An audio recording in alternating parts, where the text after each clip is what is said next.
কথা তুমি জানো আমার বাপের সম্পর্কে, যেটা আর কেউ জানে না, যেটা শুনলে আমি অ্যাকসেপ্ট করতে পারবো না? বলবো মুন, তোমাকে আজকে আমি এমন একটা কথাই বলবো। ওয়েল, এটা শুনতে হয়তো তোমার ভালো লাগবে, কিন্তু যদি তুমি আজ আমার কথাটা না শোনো, ভবিষ্যতে কিন্তু তোমাকে অনুতাপ করতে হতে পারে না। শোনো মা, তুমি হেয়ালি করো, বলতে হলে যা বলবে সোজাসুজি বল। বোন, বাহা মেয়েটাকে তুমি অত মাথায় তুলো না। পর এতক্ষণ তো হচ্ছিল বাপির কথা, এখানে বাহা এলো কোত্থেকে? বোন, বাহা একটা ইয়াং মেয়ে, আর অর্চি ওকে হাতে ধরে ওই বাড়িতে নিয়ে এসেছে। যত শিগগিরই পারো বাহাকে ওই বাড়ি থেকে বিদায় করো। মা, মা তুমি কি পাগল হয়ে গেছো? এই সমস্ত কি ইন্ডিকেট করছো তুমি?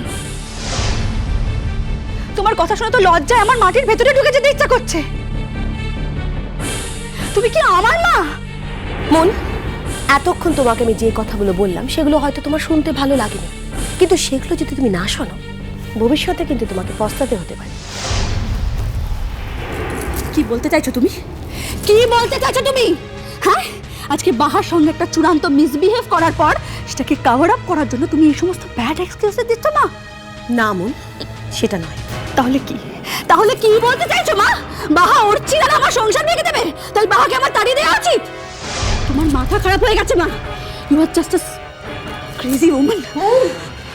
মন, একবার ভেবে দেখো যে হঠাৎ করে তোমার বাপি কাউকে কিচ্ছু না জানিয়ে কেন বাহাকে দেখতে গেলেন?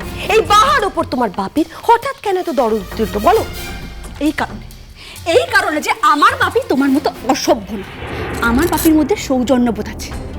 আমার বাপি জানে যে কি ব্যবহার করলে মেয়ে শ্বশুর বাড়িতে শান্তি বজায় থাকে। আমার বাপি জানে যে কোন আচরণে শ্বশুর বাড়িতে মেয়ের মুখ উজ্জ্বল হয়। আর বাহাকে বাপি চেনে, বাহাকে বাপি চেনে, জানে, স্নেহ করে। তাই বাহা অসুস্থ হয়েছে বলে বাপি দেখতে গেছে। আর আর সেই জন্য না, I proud of my father. Oh really? এতক্ষণ ধরে যে এত বড় বড় কথা বলছো, তুমি কি জানো যে তোমার বাপি একদিন সব কিছু ছেড়ে, ইনফ্যাক্ট তোমাকেও ছেড়ে মাসের পর মাস পলাশবনিতে পড়েছিল? হ্যাঁ পড়েছিল, সেটা আমার বাপির ছবি আঁকার কাজের জন্য। আর সেটা শুধু আমি না, দেশ শুদ্ধ লোক জানে। হ্যাঁ মন, কিন্তু আমি যেটা জানি সেটা দেশ শুদ্ধ লোক জানে না মন। কি সেটা? তোমার বাপি শুধু ছবি আঁকার জন্য পলাশবনিতে মাসের পর মাস পড়ে থাকেননি। তাহলে কি জন্য পড়েছিল জানতে চাও?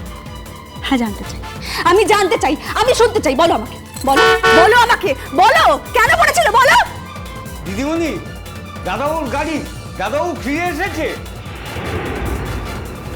আমার বাপি ফিরে এসেছে। আমার বাপি,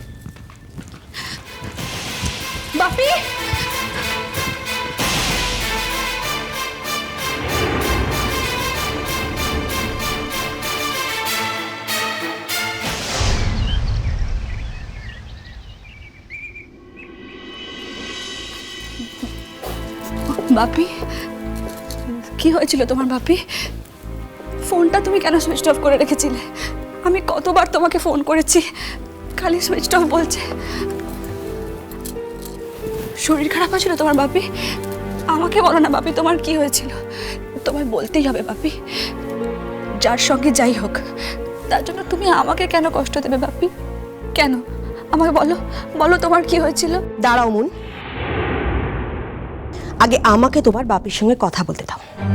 তোমার যতটা টেনশন হয়েছিল, আমার টেনশন কিন্তু তার থেকে কিছু কম হয়নি। বৌমা, আমরা অনেক দূর থেকে আসছি, রাস্তায় বহু ধকল গেছে, একটু বিশ্রাম নিয়ে তারপর না হয়। আপনাদের তো বিশ্রাম নিতে বারণ করিনি মা, আপনারা বিশ্রাম নিন। আমি একটু দিব্যর সঙ্গে কথা বলতে চাই। আরে নীলু, কিরে তুই তো চলে গেছিলি থাকবি বলে, বাড়িতে ফিরে এলি যে? হ্যাঁ বুঝতে পেরেছি, বাড়ি ছাড়া কোথাও মন বসছে না। হ্যাঁ দাঁড়িয়েছে দেখো, মুখটা চুন করে যেন ভিজে বেড়ালটি। আরে নীলু, ওই কোথায় প্রবুদ্ধ? ও তো তোদের সঙ্গে গেছিল তো? হ্যাঁ, মোড়ের মাথায় নেমে গেল। কি কোল্ড ড্রিঙ্ক না কি কিনবে বলে আসছে। হ্যাঁ বাহামণি, একবারও থাকতে পারলি না তো দিদির বাপের বাড়িতে? আর শুধু মুখে লম্বা চওড়া কথা। কিরে নীলু, কিরে প্রবুদ্ধ কোথায়? মেজ কাকিমণি আসছে আসছে। আরে কি হয়েছে তোদের? মুখ চোখ কিরকম লাগছে?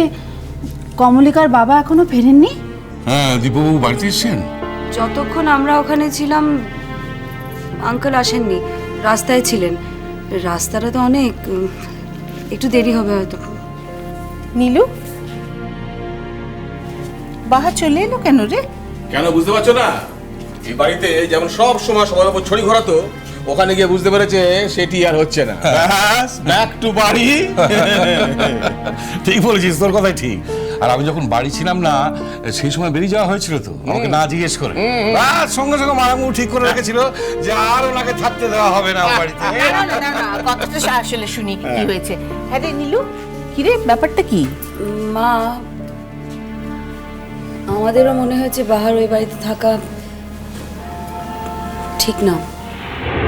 কেন রে, কেউ কিছু বলেছে নাকি? কেউ বলতে আর কে, কমলিকার মা ছাড়া ও বাড়িতে আর তো কেউ নেই। তিনি কিছু বলেছেন?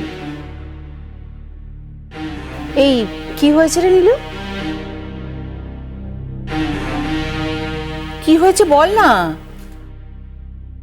মন খুলে বল কি হয়েছে। দাঁড়িয়ে রইলি কেন চুপ করে? আরে আমার টেনশন হচ্ছে না। পাহাড় যাওয়াটা কমলিকার মা পছন্দ করেনি। তাই নাকি? মুখে বললো সে কথাটা? না দিদি ভাই, কমলিকার মা যে কমলিকার বাবার মতো নন সেটা কিন্তু আমরা আগেই বুঝেছি। আরে ওভাবে ধরো না, ওদের বাড়িতে একটা টেনশন চলছে, কারোর মন মেজাজ ঠিক নেই। এই সময় কি বলতে কি বলে ফেলেছেন, এই সময় কথাকে ধরে বসে থাকতে নেই। কি বলেছেন কি উনি? কোনো ভুল কথা তো বলে লাই রে। আমি যে কামের মেয়াটো আনছি সেই কথাটা বলেছে, আর বলেছে যে ওদের ঘরকে কোনো কামের মেয়েটো দরকার দেলাই।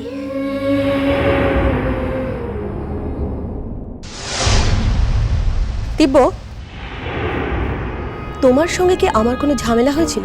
মানে তোমার উধাও হওয়ার ঠিক আগে নতুন করে কোনো ঝামেলা, কোনো অশান্তি? না। তাহলে যার সঙ্গে যাই হোক এর মধ্যে তোমার মা কিন্তু পড়ছে না মন। বাই দ্য ওয়ে দিব্য, এবার তুমি বলো, তুমি হঠাৎ কেন এরকম করলে? মা, মা প্লিজ তোমার জেরাটা তুমি একটু পরে করো। আমাকে তার আগে ভালো করে বাপির সাথে কথা বলতে দাও। আমায় ছুঁয়ে বলো তো বাপি, আমাকে ছুঁয়ে বলো তোমার কি হয়েছে। তুমি আমাকে ছুঁয়ে মিথ্যে কথা বলতে পারো না। সত্যি কি তোমার শরীর খারাপ করেছিল? কি হয়েছিল তোমার, বলো না আমাকে। না মন, আমার শরীর খারাপ করেনি। তাহলে কি হয়েছিল তোমার? আমার মার কাছে যেতে ইচ্ছে করছিল। তোমার মার কাছে যেতে ইচ্ছে হচ্ছিল বলে সবাইকে লুকিয়ে চলে গেলে দিব্য? কেন করলে এরকম বলো তো? আচ্ছা, তুমি যদি আমাকে বলতে যে তুমি তোমার মার সঙ্গে দেখা করতে যাচ্ছ, আমি কি বাধা দিতাম? মা, তোমাকে বারবার তো বলছি এটা কোনো ঝগড়া করার বিষয়ই নয়। আগে বাপিকে কথাটা বলতে দাও। পরমন্তী, তোমার বাবার একটা কারণে মন খারাপ হয়েছিল, তাই। কি সেই কারণ বাপি?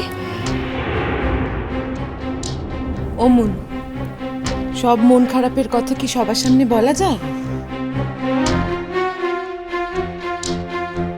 তুই বিশ্বাস কর, আমরাও জানি না। তোমাদের জানা না জানা আর আমাদের জানা না জানার সঙ্গে তো তুলনা চলে না জয়া। আমি দিব্য স্ত্রী আর মন দিব্যর মেয়ে, সুতরাং দিব্যর কোনো কিছু হলে তার টোটাল রেসপন্সিবিলিটি আমার। তাই ওর কি হয়েছে সেটা আমাদের পক্ষে জানা ভীষণ ইম্পর্টেন্ট। তোমাকে আমি অনেকবার বলেছি মা, ঠিকভাবে কথা বলো। কোনো আইনে লেখা নেই যে মেয়ে আর বউয়ের থেকে মা আর বোনের অধিকার কম। মিষ্টি কুটু মিষ্টি কুটু মিষ্টি কুটু।